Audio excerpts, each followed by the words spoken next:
Your Coca-Cola bottler presents Claudia, based on the famous play and novels by Rose Franken. Brought to you transcribed Monday through Friday by your friendly neighbor who bottles Coca-Cola. Relax, and while you're listening, refresh yourself. Have a Coke. And now, Claudia. Are you warm enough, David? Me, I'm fine. You don't feel sort of dampish and coolish? No, I feel warmish. It's funny. I think the living room feels very chilly tonight. You do, eh? I do. I never heard the house so quiet. Till a moment ago. There's not a sound, except for me. You say that again, only don't. Outside, too, everything's so quiet and still. And wintry. Mm-hmm. Ooh, I felt a draft. Do you feel a draft? It was the page of my book turning. Oh, I thought it came in the door and went up the chimney. I'll give it my regards. You didn't feel it, honestly? I didn't feel it, honestly. It'll come back. And there might be others, Look, too. you're talking nonsense. The front door isn't open, is it? There wasn't any All draft. right. Make a liar out of me. Only that draft blew right across my right shoulder. Well, blow back at it. And I think it's coolish and dampish and just a long winter evening. It is a hot night, summer and warm. You exaggerate. It's wintry. This is a night to sit by the fire.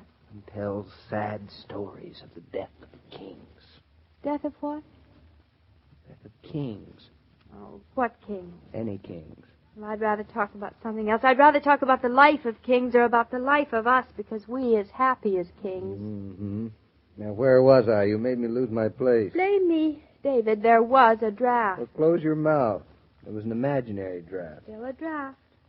Go on, put your nose out the window. You'll see how cold it is. My nose is fine where it is, and I'm deep in my chair, and I don't intend to move. Then I'll put my nose out, and I'll tell you. Now, save yourself the trouble once and for all. This house is heated by oil. It's perfectly insulated. I am completely comfortable. Stop bragging. Just because you're an architect is no reason why we can't enjoy the simple pleasures of life. Like a fire in the fireplace. Now, what's a fireplace for? A fire, eh? Just a little one? We'll lie down on the floor in front of the fire, just the two of us. I'll even let you read your book. As a matter of fact, it is rather damp out. It is, yes. I haven't turned the heat up very high either. You haven't, so in a little while when it gets later, it'll be colder. Mm-hmm. And there's no point in waiting to be cold before you get warm. None at all. No. There seems to be some kind of mist outside. That's the cold air settling. Oh, that's what it is. Mm. Well, I guess we'll have to build a fire. First fire since last year. And last year didn't count because we were just new here and I didn't know what life on a farm was all about. I'll have to go out to the barn and get some wood. That's farm on a life. What would you give me? What was that? That's life on a farm. Oh, I thought so. David, what'd you give me if I told you didn't have to go to the barn? Might be worth something to you. What would it be worth if I told you that Fritz had brought some wood in just this afternoon? Just by chance. And it's all right here in the wood bin behind the door waiting to be fixed. If you told me that, I would say that you were a scheming little wench. Any objections? Not this time, no. Anyway, what's it worth to you not having to go to the barn? Not much. Kiss, maybe? Come here. I guess you certainly didn't want to go to the barn much. Now, out of my way. I'm going to build you a fire the likes of which you have never seen. Don't confess to me you were a Boy Scout in your youth. Why should have I been a Boy Scout? No reason, were you? No. Where did you develop such a talent for making fires? Oh, various chapters in my life. What chapters? One when I used to go on fishing trips with my father in the summer. What other fire chapters in your life, David? Some aren't so pleasant. K rations and a group of homesick men, a fire in a jungle swamp. A group of men sitting around a fire. I can't think of anything more lonesome. At least I wasn't married. I couldn't have stood it. You could have, too. Men shouldn't have to stand war. How's the fire coming? You got some kitchen matches? Right there in the mantel. Now, stand back. This is going to be quite a thing. Like fireworks on the 4th of July? Like fireworks on the 4th of July, exactly. David, don't light it yet. What's the matter? Well, I bought some pine cones downtown. I want to put them on the fire. They make a wonderful smell. They burn all colors. Where did I put them? Is that the little package on top of the desk there? Yes. David. You knew where it was all the time. Well, they smelled of pine. Everyone knows the smell of pine. Well, I bet if I hadn't suggested a fire tonight, you would have. Well, it's coolish and damperish and winterish, you said. Well, real bargain. 3 for $10. Well, I'll find you some pine cones if you want pine cones, the real thing. Does the real thing smell as good as the store thing? You're a little city girl. That's all you are at heart. You know what they say about nature in the raw. Here, David, throw these on before you light the fire. Now, no more excuses, no more delays. I strike the match. I put the match to the paper. The paper catches on fire, and presto.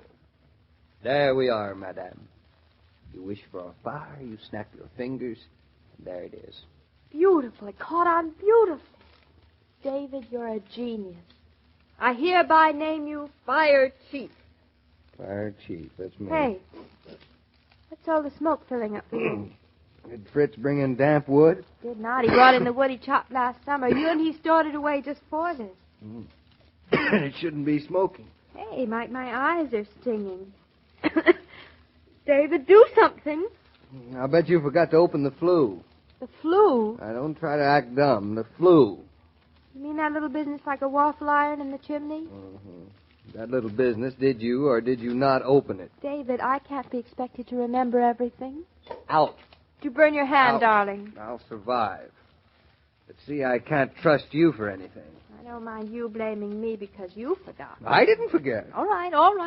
You didn't forget. I just expected that you had done it. You did everything else, including bamboozle me. I'm not arguing. I agree. It's my mistake. Mm-hmm. So there's no reason. There's no reason at all for your acting a martyr about it. I'm not scolding you because you made a mistake. Of course you're not. You're scolding me because you're sorry you scolded me because it wasn't my fault. No. I give up. Good. Now, let's sit down in front of the fire. All right. Oh, David, isn't it beautiful? And listen to it. Mm-hmm. Fine wood. Maybe we ought to wake up Mama. Maybe she'd like to sit in front of the fire, too. No, Mama's asleep. So? So she won't appreciate being awakened for a mere flame or two. I'm not so sure. Mama has a soul. Well, let her soul sleep. Yes, I suppose so. Except I hate for anybody I love to miss fire in the fireplace. Well, I'll build her one tomorrow. Put out the light, David. Don't sit too close to the fire. You'll get overwarm. You have to sit close to the fire. You have to feel them. Now it's all dark. Look at the shadows the fire makes. So red. Mm-hmm.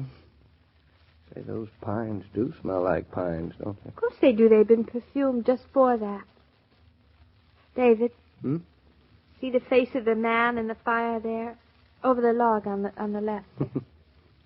He looks like an illustration for Arabian Nights. Oops, now he's gone. Went up into smoke. Poor thing, he was only there a second. You didn't even know it. David, put your head on my lap. It's heavy. You won't be comfortable. I won't care. All right. There, how's that? Perfect. David, do you think it's right for me to just want nothing else out of life? I think it's all right for a while. Just to want you and Mama and Bobby and life to go on just like this. Are you sure that's all you want? What else is there? You can't shut yourself up in an ivory tower or in a dark room with fire shadows on the wall. Worse luck. I'd like to, but can't keep the world from knocking on our door, can we? We wouldn't want to. I wonder. Tonight I wonder. Look how the flames race themselves up the chimney, like they're trying to see which one can reach the highest. Can you reach my pipe? Your pipe. Always your pipe. There it is. Thank you. Come on. It's hard to believe, isn't it, that fire can be so terrible, so destructive, even so lonesome. The discovery of fire was the first thing that freed man. Left him in the world above the animals. So it's like everything else. We always manage to turn our greatest gifts into our greatest dangers. Fire into danger, love into jealousy. David, kiss me. Lean over. It's getting warm, isn't it? I I think I'll take off my sweater. Yeah, it is getting warm. It's nice, but I don't want to get overheated. Yeah, maybe I'll take off my jacket, too. Maybe we are sitting too close to the fire. There. Yeah, that's better. It's amazing how warm a fire makes a room, isn't it? It's a good thing. Lots of people depend on it for that. I wouldn't mind. Whew. You made an awful big fire. I told you I was an expert. We should have gotten into our pajamas, then we wouldn't have gotten so warm. And I wouldn't have been here at all. I'm getting sleepy. Yeah, me too. It's the heat. There's no reason why we shouldn't open a window, David, is there? No reason at all. In every need, I'm stifling. Of course, it isn't usual if you build a fire to open a window. Who cares what's usual? Not I. There, it feels good. Oh, doesn't it, though? Yeah, let's open another one. Why not? It's warm out. No night for a fire, I'd say. Certainly isn't. Who cares? Just to want a fire is enough, isn't it? It was enough reason for me. It's a beautiful fire, darling. You are an expert. It's made me feel really married. Now let's go to bed. I'm sleepy. We can't. Who says we can't? The fire. You can see for yourself it's still burning. So? So you want the house to burn down? Oh, dangerous, I see. Very. Then how about pouring water on it? Nope. Too many sparks. It slops up the fireplace. Oh, dear. Filthy up the whole floor. Well, how long will it take to burn out? A few hours. Hours? Certainly. You can't leave a fire till it's cold. First fire rule I learned. But I'm sleepy now, David. Did you have to build such a big fire? It's our fire, and we're stuck with it. We're stuck with it, all right. Well, you might as well throw me a pillow, David. What for? Well, I'll go to sleep by the fire. What else can I do? Well, there's just one other thing you can do. What, David? Come over here. Put your head in my lap and close your eyes and... Good night, Firefly. Sweet dreams. The party requirements of youth are easily satisfied. A few friends, Coke for refreshment, music to dance or listen to, and they are all set. Pretty good ingredients for a grown-up party, come to think of it. Why not bring home a case of refreshing Coca-Cola today? Say, Joe, before I forget, how about joining us for the fire? Oh, I'd love to join you by the fire, David, but it's going to be a pretty long time dying away, you know. That's what I'm afraid of. It's a pretty big fire. Well, you did say you were an expert at building fires, and I think you proved your point. A pretty warm night for it, too. But ask me some other time when there's a couple of feet of snow on the ground. I sure will, Joe. You know, Claudia gets me in some pretty hot pickles like this fire business. Claudia gets you into another pretty hot pickle on Monday, David. Yeah, the girl loves pickles. And this particular pickle is with the Connecticut Bureau for Driver's Licenses. Ooh, that sounds like a pickle indeed. Well, back to my fire, Joe. I'll see you. Goodbye, David. As I was about to say, every day, Monday through Friday, Claudia comes to you transcribed with the best wishes of your friendly neighbor who bottles Coca-Cola. So listen again Monday at the same time. And now this is Joe King saying au revoir. And remember, whoever you are, whatever you do, wherever you may be, when you think of refreshment, think of Coca-Cola. For Coca-Cola makes any pause the pause that refreshes. And ice-cold Coca-Cola is everywhere. The parts of Claudia and David on this program were played by Catherine Bard and Paul Crabtree.